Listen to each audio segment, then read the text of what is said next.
Hi and welcome to the 7 rituals for combating stress today. So before I dive into this, I just want to ask you a question. What does stress mean to you? Now, if you're somebody that does suffer with stress and you know somebody who does, then do stay tuned because I'm going to give you some of the answers today of how you can start combating your relationship towards stress. Now, don't forget to subscribe below and, of course, press that little bell so you get the notifications. Do say like or dislike if you don't like this. And, of course, do say hi. Look, I'd love to hear you saying hi below and introduce yourself. If you've got any questions, of course, throw the questions below. And at the end of this video today, I've got 2 exciting pieces of information. The first is a free cheat sheet that I'm going to give you all around anxiety. And the second one is some exciting news about an up-and-coming free training that you can grab a free seat in. So stay to the end and I'll tell you more about that. So before we move on, remember to subscribe and do like. This show will transform your life from the inside out, because who doesn't want to live a fulfilling and happy life? Welcome to the Kirsty Show. Okay, so what is stress? The first question. Well, stress is compounded of 2 aspects. It's got the physical aspect, which is when you feel like your heart's racing, you feel uncomfortable, a bit clammy, feel like overwhelmed, you can't cope, it's like with more than one thing at a time.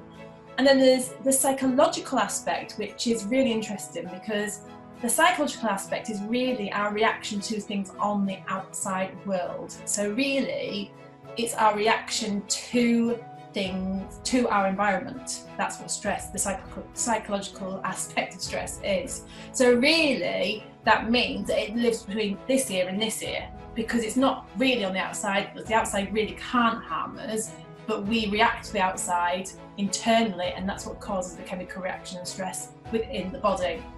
So let's dive into how we can combat those 2 elements of stress.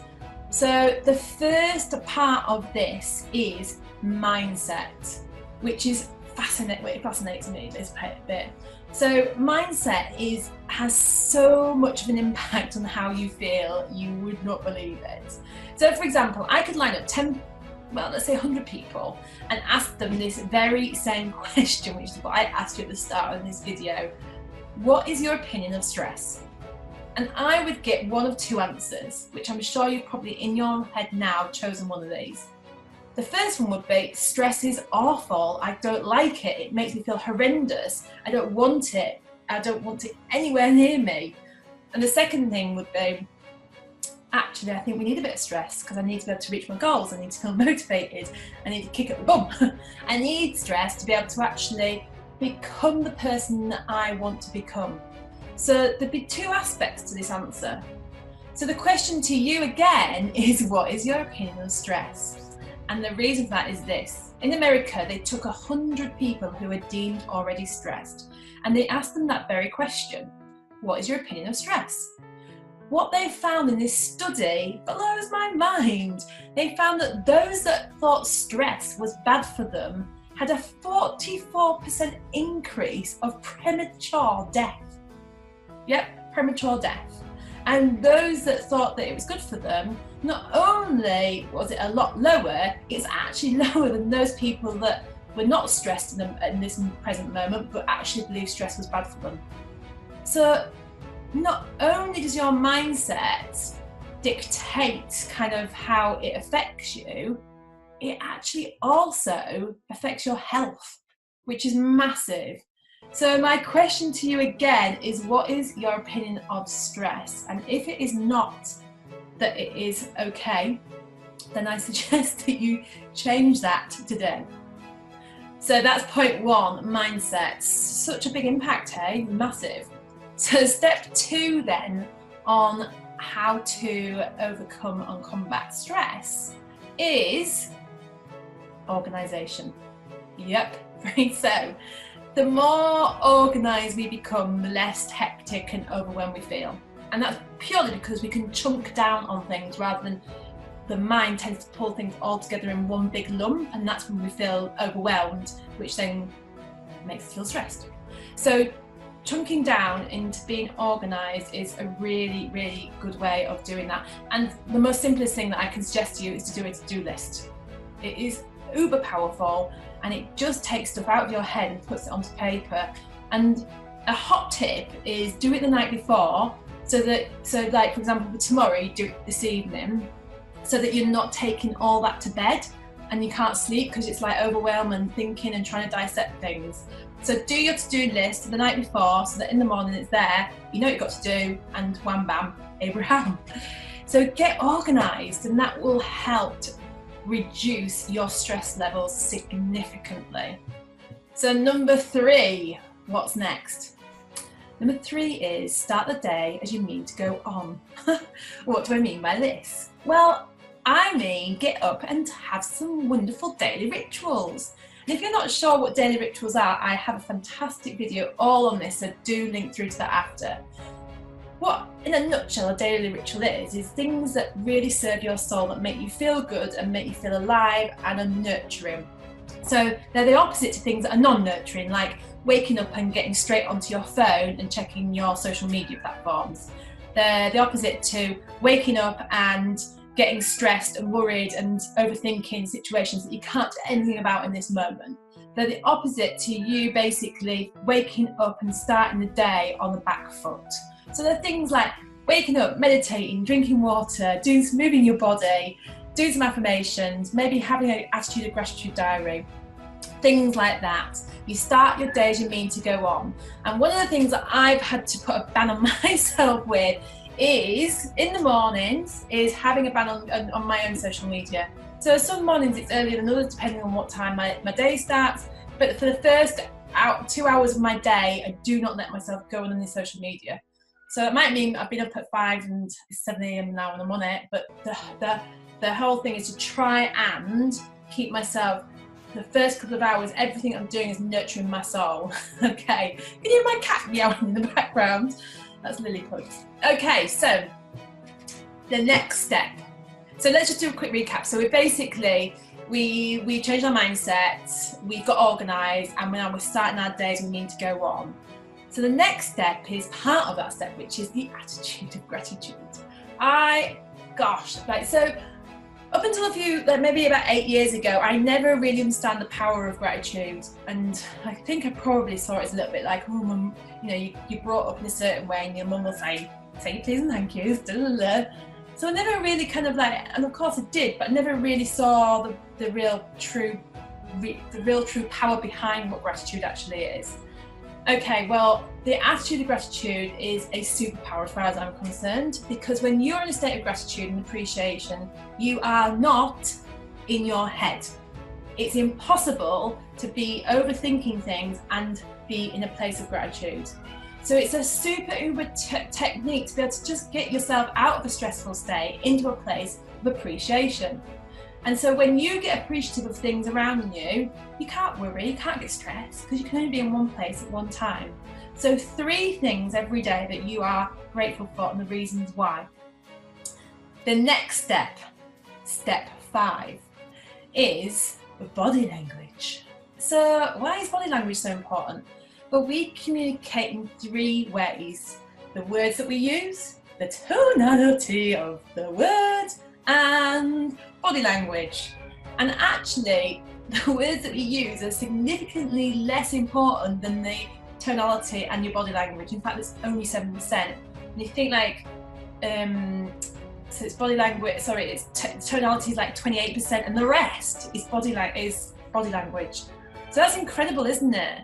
That the majority of how we communicate is actually through the way we move our body, our arms, the tone of our face, where our eyes move, the colour. I mean, it's just incredible. And actually, we don't really need a book to know and interpret body language. We interpret body language all day long in communication with other people.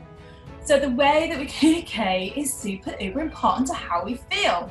Now, there's an incredible lady called Amy Cuddy who has done a TED Talk all about the power of the power pose, which is a move that looks a little bit like Wonder Woman, hands on hips. And she has studied the chemical reaction within the brain when we stand in that pose for 2 minutes. It changes. It changes into a more uplifting, upbeat, upward spiraling experience. So by standing with your hands on your hips for 2 minutes is actually going to make you feel better. I know it's incredible, isn't it? I'll put a link below for her TED Talk. It's really, really good. She's amazing. So the power of body language is so much beyond than what I ever realised. And when I started like changing my body language to like holding my shoulders back and holding my head up, not because I wanted to do anything other than change the way I feel, because when I'm holding myself like that, I'm opening my heart chakra, I'm feeling more open to the planet, and I'm feeling more upright and positive. I'm sat like that, like this, I'm feeling closed off and down and not as inspired. So it's literally about just shifting that body language. It shifts the way you feel and reduces your stress. So the next step is step 6. So there's 2 aspects to how we see stress. We have our perspective and our interpretation. Now the perspective is basically how you instantly see something. So something might happen and you interpret it in your brain very quickly as bad, good, indifferent, stressful, horrible, happy, sad. And in that moment, your experience, your reality is interpreting something externally that is either saying it's either good or bad, basically. And that is what we call your perspective.